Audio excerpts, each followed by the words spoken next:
নমস্কার। অবশেষে ভাগ্য খুলতে চলেছে মেষ রাশির। কেন বলছি এই কথা?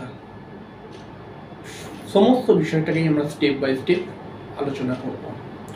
আসলে এই দিনটাই চাইছিলাম।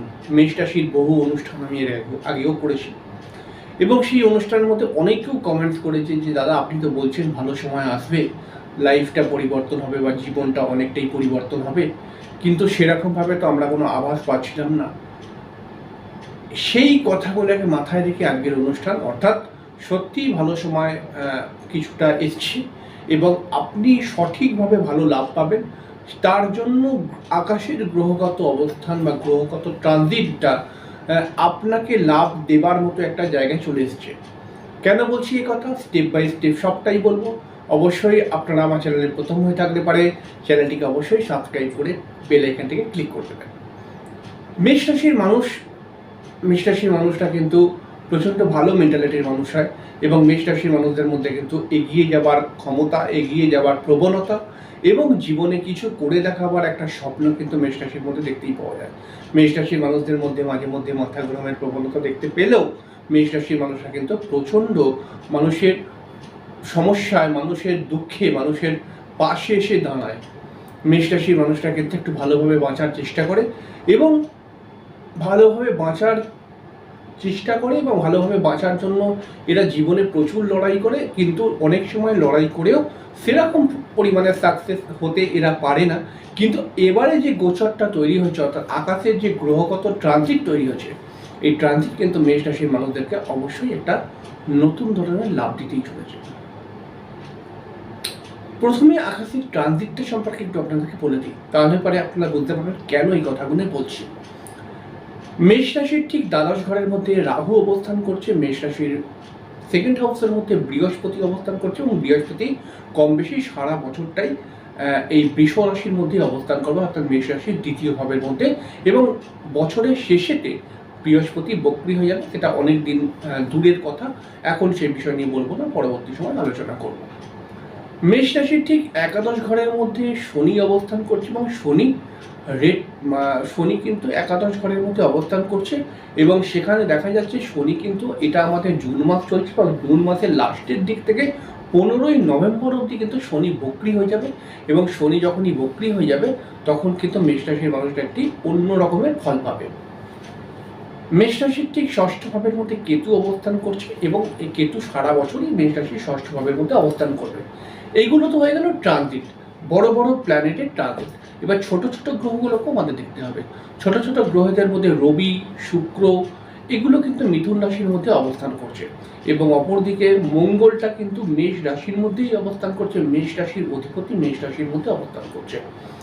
এবারে দেখুন, বুধ কিন্তু সিংহ রাশির মধ্যে এগিয়ে গেছে। তো এই যে ট্রানজিটগুলোকে আমরা বললাম, এই ট্রানজিটগুলোর মধ্যে অনেকটা আগের যে পরিস্থিতি ছিল সেই পরিস্থিতি থেকে অনেকটা পরিবর্তন ঘটেছে এবং এই জন্যই বলছি যে এতদিন পরে আমি যেটা বুঝলাম, যেটা ক্যালকুলেশন করে পেলাম, এতদিন পরে কিন্তু মেষ রাশির ভাগ্য খুলতে চলেছে, কারণ এই গ্রহগুলো মেষ রাশিকে বিশেষ লাভ দিতে চলেছে। কীরকমভাবে লাভ পাবে বা কোন দিকে লাভ পাবে মেষ রাশির মানুষ? প্রথম নম্বর, দেখুন, আমরা জীবনে যাই কিছু উন্নতির কথা বলি, সেই উন্নতির দুটো দিক থেকে বিশেষ প্রাধান্য দেওয়া হয়। একটা হচ্ছে আমি যে আর্থিক উন্নতি করব কিনা এবং আমি কর্মের উন্নতি করতে পারবো কিনা, এই ব্যাপারটাকে মাথায় রেখে আমরা বলছি ভাগ্য খুলতে চলেছে, অর্থাৎ এই উন্নতিগুলো হবে। যেমন হচ্ছে দেখুন, মেষ রাশির অধিপতি মঙ্গল মেষ রাশির মধ্যে অবস্থান করে মেষ রাশির মানুষদেরকে কিন্তু একটা আলাদা জোশ দেবে এবং মেষ রাশির মানুষরা কিন্তু অবশ্যই নতুন কিছু প্রচেষ্টা, নতুন কোনো যোগাযোগ, নতুনভাবে কিছু এগিয়ে যাবার একটা বুদ্ধি মেষ রাশির মানুষরা কিন্তু অ্যাপ্লাই করবেই। অপরদিকে মেষ রাশির ঠিক সেকেন্ড হাউসের মধ্যে বৃহস্পতি সরাসরিভাবে সেকেন্ড হাউস এবং মেষ রাশির ষষ্ঠ ঘর এবং মেষ রাশির দশম ঘরের মধ্যে বৃহস্পতির দৃষ্টি থাকবে। এই ঘরগুলোকে আমরা বলি অর্থ কেন্দ্রিক ঘর। এই ঘরগুলো হচ্ছে অনেকটা অর্থ ত্রিকোণের ঘর। আবার এই ঘরটাকে আমরা বলি যে এই ঘরের মধ্যে বৃহস্পতি যদি আসে এবং যদি রাশির অধিপতি বলশালী হয়ে যায় এবং যদি যদি কমিউনিকেশন অর্থাৎ যেখান থেকে যোগাযোগ ব্যবস্থাটাকে আমরা বিচার করছি সেই ঘরের অধিপতি ভালো প্লেসমেন্টে চলে আসে, তাহলে পারে সেই জাতকের কর্মবৃদ্ধি বা আয় বৃদ্ধি হতে দেখতে পাওয়া যায়। তাহলে এই কথাগুলোকে মাথায় রেখে আমরা বলতেই পারি যে কমিউনিকেশন অর্থাৎ তৃতীয় ঘরের মধ্যে শুক্র অবস্থান করছে, যে অর্থের অধিপতি সে তৃতীয় ঘরে চলে গেছে, সেখানে অর্থের নতুন যোগাযোগ বৃদ্ধি হবে। তারপরে হচ্ছে মেষ রাশির পঞ্চমপতি তৃতীয় ঘরের মধ্যে এসে গেছে, তাহলে পঞ্চমপতি পঞ্চম ঘরের একাদশ ঘরে এসেছে, পঞ্চমের একাদশকে বলা হয় তৃতীয়। তাহলে পরে কিন্তু যে সমস্ত মেষ রাশির মানুষরা ক্রিয়েটিভিটি, যে সমস্ত মেষ রাশির মানুষরা সেলফ প্রফেশন করছেন তাদের ক্ষেত্রে কিন্তু বিশেষ অ্যাডভান্টেজ আসবে। যে সমস্ত মেষ রাশির ছেলেমেয়েরা সরকারি চাকরির জন্য চেষ্টা করছে বা উচ্চ পদস্থ চাকরির জন্য চেষ্টা করছে তাদেরও কিন্তু এই চাকরিগুলো হবার সম্ভাবনা বৃদ্ধি পাচ্ছে। অপরদিকে দেখুন মেষ রাশির পঞ্চমপতি তৃতীয় ঘরের মধ্যে এসে সরাসরি কিন্তু মেষ রাশির নবম স্থানের মধ্যে দৃষ্টি দিচ্ছে। তাহলে পঞ্চম ঘরের অধিপতি যখন নবম স্থানের মধ্যে দৃষ্টি দেয় তখন কিন্তু একটি প্লাস পয়েন্ট তৈরি হয়, যেটা হচ্ছে তার নিজস্ব পড়াশোনা, নিজস্ব একজন মেষ রাশির ছেলেমেয়েরা যে ডেভেলপ করার জন্য যে পড়াশোনা করছিল, কম্পিটিটিভ এক্সাম দিচ্ছিল বা সরকারি চাকরি বা ভালো চাকরির একটা চেষ্টা করছিল, সেই চাকরিগুলো কিন্তু হওয়ার একটা সম্ভাবনা বৃদ্ধি পেয়ে যাচ্ছে। আবার অপরদিকে আমরা যখন বৃহস্পতিকে দেখছি, বৃহস্পতি কিন্তু দ্বিতীয় ঘরে বসে অবশ্যই মেষ রাশির মানুষদেরকে অপার ধন দেওয়ার চেষ্টা করবে, প্রচুর অর্থ দেওয়ার চেষ্টা করবে এবং মেষ রাশির শত্রুদেরকে নাশ করবার চেষ্টা করবে। মেষ রাশির কিন্তু বৃহস্পতি 9th হাউসে দৃষ্টি পড়ার পরে মেষ রাশির মানুষদের মধ্যে আরও একটি বিষয় দেখতে পাওয়া যাবে, এদের কোনো তীর্থভ্রমণ করা বা এদের কোনো জায়গায় ঘুরতে যাওয়ার একটা ইচ্ছা তৈরি হতে পারে এবং তার সঙ্গে সঙ্গে পারিবারিক সুখও বৃদ্ধি করবে এবং তার সঙ্গে সঙ্গে মেষ রাশির নবম ঘরের মাফ করবেন মেষ রাশির ক্ষেত্রে ষষ্ঠ ঘর, এদিকে দশম ঘরের মধ্যে বৃহস্পতির দৃষ্টি দেওয়ার ফলে যে সমস্ত মেষ রাশির মানুষরা কর্মের উন্নতি করতে চাইছেন, মান সম্মান প্রাপ্তি করতে চাইছেন, তাদের কিন্তু মান সম্মানটা ফিরিয়ে আনবে। অর্থাৎ সমগ্র দিক থেকে মেষ রাশির মানুষদেরকে কিন্তু অবশ্যই একটা ভালো এনার্জি কিন্তু এই গ্রহগুলো দেবে, যাতে মেষ রাশির ছোটোখাটো প্ল্যানিংগুলো সাকসেস হয়ে যায়। এবারে দেখুন শনি খুব গুরুত্বপূর্ণ প্ল্যানেট। মেষ রাশির ঠিক 11th হাউসের মধ্যে শনি বসে রয়েছে এবং সরাসরি শনি কিন্তু এই জুন মাসের লাস্টের দিক থেকে বক্রি হয়ে যাবে। তাহলে বক্রি হয়ে গেলে পরে শনি কিন্তু অনেকটাই পরিমাণে দশম ভাব মানে একাদশ ঘরের মধ্যে শনি রয়েছে, যখনই বক্রি হয়ে যাবে শনি তখন কিন্তু শনি অনেকটা দশম ঘর থেকে ফল দিতে শুরু করবে। এই দশম ঘর থেকে ফল দিতে শুরু করলে পরে মেষ রাশির মানুষরা কিন্তু কর্মের দিকে একটি নতুন অ্যাচিভমেন্ট পেয়ে যাবে। যে সমস্ত মেষ রাশির ছেলেমেয়েরা আউট অফ স্টেটে কাজ করছে তারা যদি কর্মের নতুন কোনো চেষ্টা করে তাহলে তাদের আউট অফ স্টেট থেকে মানে যেখানে কাজ করছে সেইটা ছেড়ে আবার অন্যান্য ওদের ক্ষেত্রে কী হবে, একটু আউট অফ স্টেট থেকে নতুন নতুন যোগাযোগ করে বা অনেক মেষ রাশির ক্ষেত্রে দেখতে পাওয়া যাবে যারা বিদেশে রয়েছে বা বিদেশে যাওয়ার চেষ্টা করছে তাদের বিদেশে যাওয়ার বা বিদেশে নতুন কর্ম পাবার একটা সম্ভাবনা তৈরি হবে।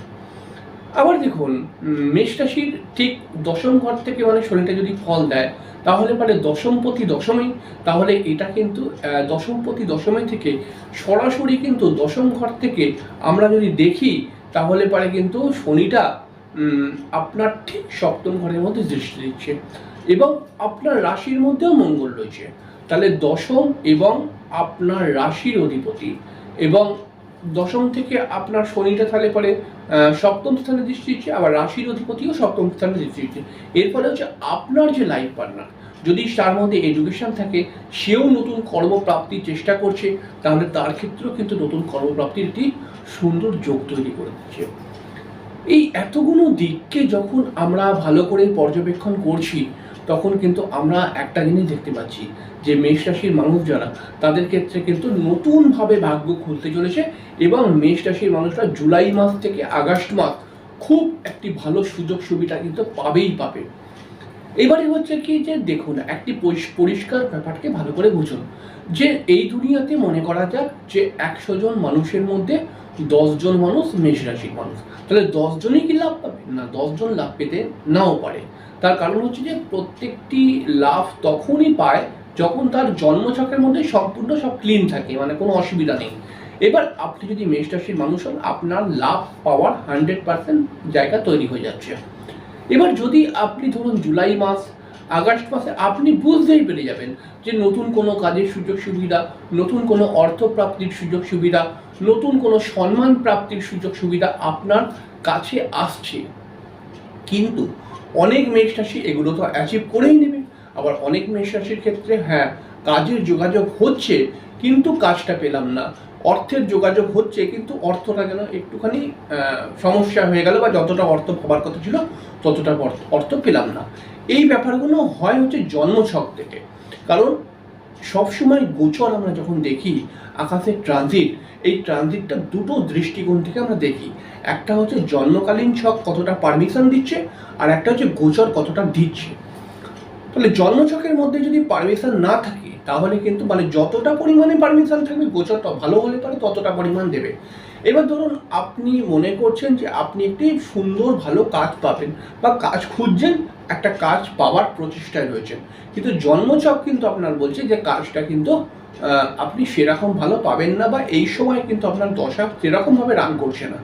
তখন কি হয়, এই গোচরে হয়তো একটা কাজ দিল কিন্তু সেই কাজটা ভালো বেশিক্ষণ টিকলো না, বা হয়তো কাজটা হতে হতে হলো না, এরকম কিছু প্রবলেম হয়ে যায়।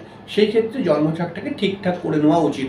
কিন্তু যদি মনে করুন আপনার জন্মছক ঠিক আছে, আপনার জন্মছককে ঠিকঠাক করে আপনার সকল প্রতিকার প্রতিবিধান করে রাখা হয়েছে, তখন কিন্তু এই গোচর এই জুলাই মাস এবং আগস্ট মাসে আপনাকে 100% লাভ দেবে। এবং আপনি দেখে রাখবেন, এই যে আমি নয়, বিভিন্ন অ্যাস্ট্রোলজার যে বারবার বলছিল মেষ রাশির সময় ভালো আসছে, মেষ রাশির সময় ভালো আসছে, এই কথাটা যে কতটা প্র্যাকটিক্যাল এটা আপনারা দেখতে পাবেন। তবে এর জন্য আপনাকে জুলাই আগস্টটা অপেক্ষা করতে হবে, এবং জুলাই আগস্টের মধ্যে কিন্তু আপনার ভাগ্য অনেকটাই খুলবে এবং আপনাকে সঠিক দিশায় নিয়ে যাবে। আসলে এই যে ট্রানজিট তৈরি হলো, এই ট্রানজিটটা আমি বলতে পারবো না কত টাকার মালিক করতে পারে আপনাকে, আমি বলতে পারবো না যে কত বড় লোক বানাতে পারে আপনাকে, কত ভালো চাকরি পেতে পারেন আপনি, কিন্তু আমি এটুখানি ড্যাম শিওরভাবে বলতে পারি যে এই জুলাই আগস্ট মাস আপনাকে একটি নতুন দিশা দেখাবে। আপনার মধ্যে এমন কিছু প্ল্যানিং বা বুদ্ধি আসবে, যেই বুদ্ধি বা প্ল্যানিংয়ের দ্বারা আপনি সামনের দিনগুলো, সামনের জীবনটাকে কিন্তু আপনি সুন্দরভাবে পরিচালিত করতে পারবেন। তাই অবশ্যই গ্রহদের উপর আস্থা রাখুন, নিজের যে জন্মছক সেটাকে সঠিক জ্যোতিষের মাধ্যমে সেটা পর্যবেক্ষণ করে তার সঠিক গাইডলাইনগুলোকে মেনটেন করুন।